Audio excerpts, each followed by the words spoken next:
کلام مقدس میں سے یسایہ نبی کا صحیفہ، اس کا 54 باب اور اس کی دوسری آیت۔ کلام میں کچھ یوں لکھا ہے، اپنے خیمہ گاہ کو وسیع کر دے، ہاں اپنے مسکنوں کے پردے پھیلا، دریغ نہ کر، اپنی ڈوریاں لمبی اور اپنی میخیں مضبوط کر۔ آمین۔ جب خدا قدرت کے ساتھ کسی کی زندگی میں کام شروع کرتا ہے تو یہ خوشی منانے اور مستقبل کے لیے پر امید ہونے کا وقت ہوتا ہے۔ یہ سائنس تجربے کو ایسے بیان کرتا ہے جیسے کوئی بانجھ عورت ایک بچے کو جنم دیتی ہے۔ بچے کی آمد سے ہر چیز بدل جاتی ہے۔ زندگی معمول کے مطابق جاری نہیں رہتی۔ بچے کے پیدائش سے پہلے خاوند اور بیوی کے لیے کافی جگہ تھی، مگر اب تو اس جگہ کو بچے کے لیے بڑا کرنا ہوگا۔ یہی نہیں بلکہ زندگی کے کئی اور شعبوں کو بھی بچے کی آمد سے تبدیل کرنا پڑے گا۔ یسایہ نے منادی کی کہ جب خدا زندگی میں آتا ہے تو آپ کو چاہیے کہ اپنی زندگی میں اس کے لیے جگہ بنائیں۔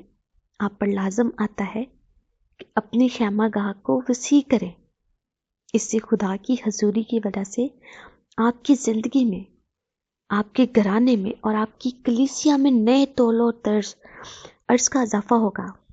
جب مسیح آپ کا خداوند بن جاتا ہے تو ہر شے بدل جاتی ہے۔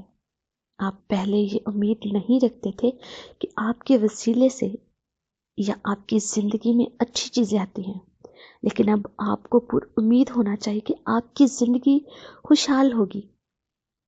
آپ کی زندگی کے وسیلہ سے دوسروں تک خدا کی برکتیں پہنچیں گی اور آپ کی زندگی کے وسیلے سے خدا کی قدرت ظاہر ہوگی۔ ایک مسیحی کی حیثیت سے آپ کیا کر سکتے ہیں؟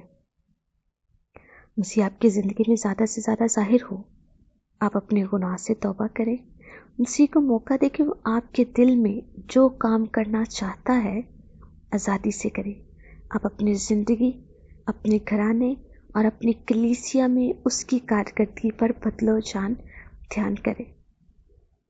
آپ اپنی زندگی اس امید میں بسر کریں کہ آنے والے دنوں میں خدا آپ کو اپنی قوت سے معمور کرے اور اپنی خدمت کے کاموں کو سر انجام دینے کے لیے قوت دے۔ آپ ایسے کام انجام دیں جو آپ نے کبھی پہلے نہیں کیے ہوں گے۔ آمین۔ آئے ہم خداوند کے حضور اس بات کو رکھیں کہ ہم اپنی خیمہ گاہ، اپنے گھر کو، اپنے چرچ کو، اپنے دل کو بڑا کرے، وسیع کرے۔ ہاں اپنے مسکنوں کے پردے پھیلائیں، دریغ نہ کرے، کبھی بھی رکے نہ۔ آئے ہم دعا کریں اور اس بات کو خدا کے حضور رکھیں۔ قدوس قدوس عجیب مشیر خدائے قادر، ابدیت کے باپ اور سلامتی کے شہزادے، میرے زندہ جلالی غیور خداوند، ہم آپ کے پیار کے لیے، آپ کی محبت کے لیے، آپ کی شکر گزاری کرتے ہیں خداوند۔ دیکھ میرے زندہ خداوند، جیسے ابھی ہم نے تیرے کلام میں سیکھا کہ ہم دریغ نہ کریں بلکہ اپنے خیمہ گاہ کو وسیع کریں خداوند، تو ہمارے دلوں کو بڑا کرنے کی توفیق دے۔ ہمارے گھرانوں میں اے خداوند تو ہمیں وسیع کرنے کی توفیق دے خداوند۔ ہم اپنے چرچ میں اے خداوند تجھے فرسٹ پیورٹی اے خداوند، تجھے پہلا درجہ دے اے خداوند۔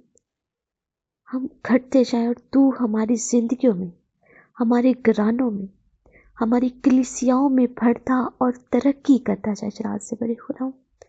ہم تیرے ساتھ چلیں اور اپنی زندگیوں کو تیرے لیے وسیع کرتے جائیں اور تیرے ساتھ چلتے جائیں، تجھ میں مضبوط ہوتے جائیں جلال سے بڑے خدا۔ ہماری دعا کو سنیے گا اور قبول کیجیے گا۔ یہ دعا آپ کے پیارے بیٹے ہمارے خدا یسوع مسیح کے نام سے مانگتے اور ہمیشہ پا لیتے ہیں، آمین۔